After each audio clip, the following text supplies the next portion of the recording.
Students, आज का हमारा टॉपिक है मैरीन इंश्योरेंस। मैरीन इंश्योरेंस का मीनिंग क्या है? Marine insurance a contract between the insurance company and the insured. Under the marine contract of the insurer agrees to indemnify the owner of a ship और cargo against risk which are incidental to marine adventures. Marine insurance एक contract है insurance company और insured person के बीच में। Marine insurance अगर insurer ने किया है, इंश्योरेंस कंपनी ने किया है, तो इसका मीनिंग है कि जो इंश्योरर है मीन्स इंश्योरेंस कंपनी, अगर समुद्री यात्रा के दौरान किसी भी तरह कोई नुकसान होता है शिप के ओनर को, तो उसका भुगतान करने का प्रॉमिस करती है।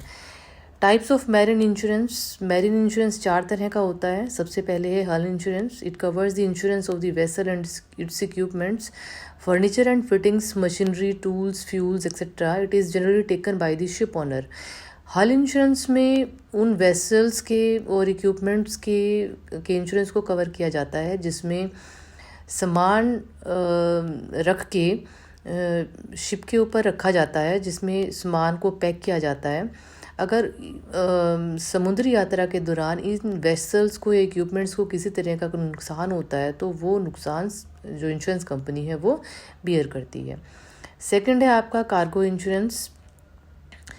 This policy includes the cargo or goods contained in the ship and also include personal belongings of the crew and crew members and passengers. जो कार्गो इंश्योरेंस है वो उन सभी हर तरह के सामान को के इंश्योरेंस को इंक्लूड करती है जो कि शिप के ऊपर रखा हुआ है। इसके अलावा पैसेंजर्स के सामान और क्रू मेंबर्स के सामान का भी इंश्योरेंस इसमें इंक्लूड होता है। उसके बाद आता है freight insurance. It protects against the loss of freight. The buyer pays the freight. If the ship is damaged on the way, the shipping company shall not be liable to recover freight. So the freight insurance is undertaken to safeguard themselves against such loss. Normally जो freight है वो buyer पे करता है जब सामान समुद्री यात्रा पूरी करने के बाद अपने डेस्टिनेशन पर पहुंच जाता है, तो बायर जब अपना फ्रेट पे कर देता है उसके बाद ही वो सामान को ले सकता है। बट अगर शिपिंग कंपनी को किसी तरह का नुकसान होता है तो अगर इस तरह का कोई इंश्योरेंस ना करवाया हो तो उसको फ्रेट किराया जो है उसको रिकवर करने में मुश्किल आती है। तो अगर फ्रेट इंश्योरेंस कराया हुआ है तो इस और समुद्री यात्रा के दौरान शिपिंग कंपनी को नुकसान होता है, सामान जो है वो ख़राब हो जाता है, तो फ्रेट पे करने की रिस्पॉन्सिबिलिटी इंश्योरेंस कंपनी की होती है। Fourth one is liability insurance. It covers the loss due to liability to third party due to the collision of the ship. Liability third party insurance, जैसे कि हमने जो आपका इंश्योरेंस का इंट्रोडक्टरी चैप्टर था उसमें भी मैंने बताया था आप लोगों को कि थर्ड पार्टी इंश्योरेंस का क्या मीनिंग है कि अगर आपकी वजह से थर्ड पार्टी को कोई नुकसान होता है तो थर्ड पार्टी वो आपसे रिकवर करेगी। अगर आपने थर्ड पार्टी इंश्योरेंस करवाया हुआ है तो इंश्योरेंस कंपनी उस लॉस को बियर करेगी। सिमिलरली मैरीन इंश्योरेंस में भी जो थर्ड पार्टी की वजह से जो लॉस हुआ है उस लायबिलिटी को इंश्योरेंस कंपनी बियर करती है लायबिलिटी इंश्योरेंस के दौरान। अब बात आती है types of marine insurance policies की। सबसे पहला आपका है वॉयज पॉलिसी। नाम से ही क्लियर है, it covers the risk of a particular voyage. ये जो पॉलिसी है वो एक पर्टिकुलर यात्रा का जो रिस्क है उसको कवर करने के लिए कराई जाती है।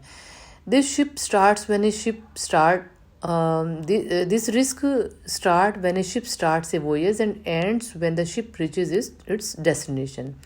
जो रिस्क है वो तब शुरू होता है जब शिप की जो यात्रा है वो शुरू हो जाती है, और जैसे ही उस पर्टिकुलर शिप की यात्रा ख़त्म हो जाती है और डेस्टिनेशन पर वो पहुंच जाती है तो उसका रिस्क वहीं पर ख़त्म हो जाता है। मतलब एक पर्टिकुलर यात्रा में होने वाले नुकसान या रिस्क को बियर करने के लिए ये जो पॉलिसी है इंश्योरेंस कंपनी से इंश्योर्ड पर्सन करवाता है। Time policy. This policy is taken for a particular time period. It is generally of 1 year. Time policy particular time period के लिए होती है और जनरली ये 1 साल के लिए होती है। इसका किसी एक पर्टिकुलर यात्रा से कोई रिलेशन नहीं होता। अगर मान लो 1 साल का आपने इंश्योरेंस करवाया हुआ है, टाइम पॉलिसी कराई हुई है, तो 1 साल के अंदर एक शिपिंग कंपनी के साथ आपने कितनी ही तरह की अगर यात्राएं करी हैं तो वो सारी यात्राएं इस टाइम पॉलिसी के अंदर इंक्लूड हो जाएंगी। Mixed policy, it is a mix of voyage and time policy. It covers the risk of a particular voyage for a specified time period, specified period of time. जो mixed policy है वो voyage policy और time policy का mixture है।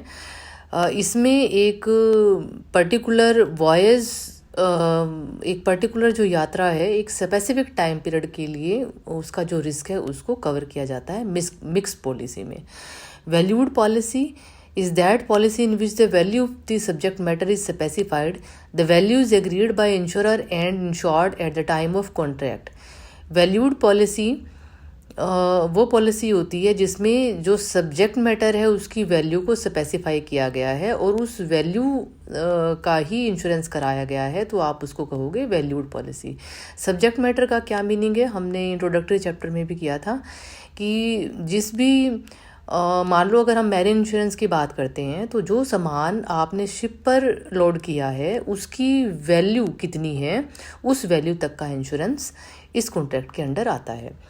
अनवैल्यूड policy, ये बिल्कुल valued policy की reverse policy है। It means the value of the subject matter is not specified. इस तरह की पॉलिसीज़ में जो सब्जेक्ट मैटर की वैल्यू है उसको स्पेसिफाई नहीं किया जाता है। Floating policy, it is that policy in which only amount is mentioned, the name of ship and other particulars are not mentioned in the contract and are left for the subsequent declarations. Floating policy में क्या होता है कि total amount लिखी जाती है और किस पर्टिकुलर शिप के साथ आपका कॉन्टैक्ट हुआ है, कितना आपने सामान भेजा है, उसका कोई भी जो है डिटेल उसमें नहीं लिखी जाती, बट एक पर्टिकुलर अमाउंट तक का इसमें का इंश्योरेंस इसमें कवर होता है।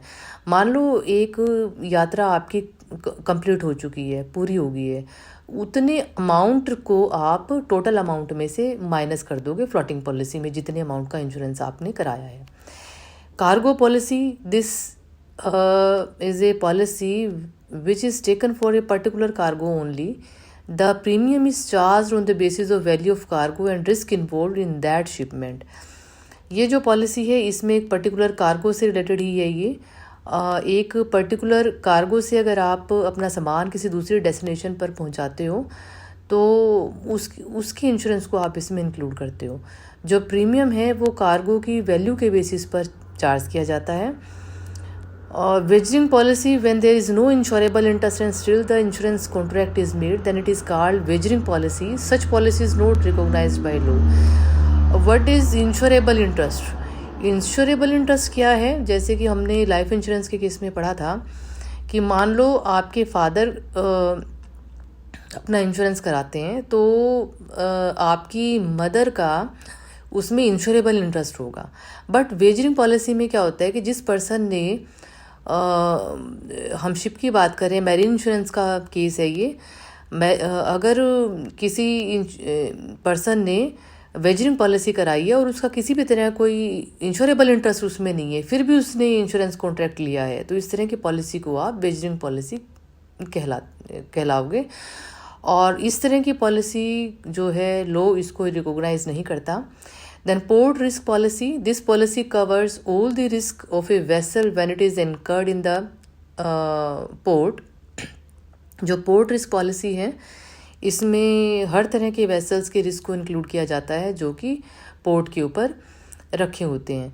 Block policy, this policy is useful when goods dispatched by roads to be further dispatched by ship to the destination. जब आपने अपना सामान बाय रोडवेज या बाय रेलवेज और उसके बाद बाय वाटरवेज आपने भिजवाना होता है तो ब्लॉक पॉलिसी ज़्यादा यूज़फुल होती है। Fleet policy, it is the policy which covers number of ship of the same owner under it. Fleet policy में एक जो ओनर है उसकी बहुत ज़्यादा जो शिप्स हैं उसका इंश्योरेंस एक ही पॉलिसी में जब कवर होता है तो आप उसको कहोगे fleet policy. Composite policy, if the policy is taken from more than one underwriter then it is known as composite policy. The liability of each underwriter shall be separate and distinct. Composite policy में क्या होता है कि अगर आपने एक हम marine insurance की बात कर रहे हैं कि मान लो आपने एक बार अपना सामान वाटरवेज के थ्रू भिजवाया है और उसका इंश्योरेंस आपने एक से ज़्यादा अंडरराइटर्स से करवाया है, तो उसको आप कहोगे कंपोजिट पॉलिसी। अगर नुकसान होता है तो सिर्फ एक अंडरराइटर उस पूरे नुकसान को बियर नहीं करेगा, बल्कि सारे अंडरराइटर्स उसको प्रोपोर्शनेटली बियर करेंगे। थैंक्स।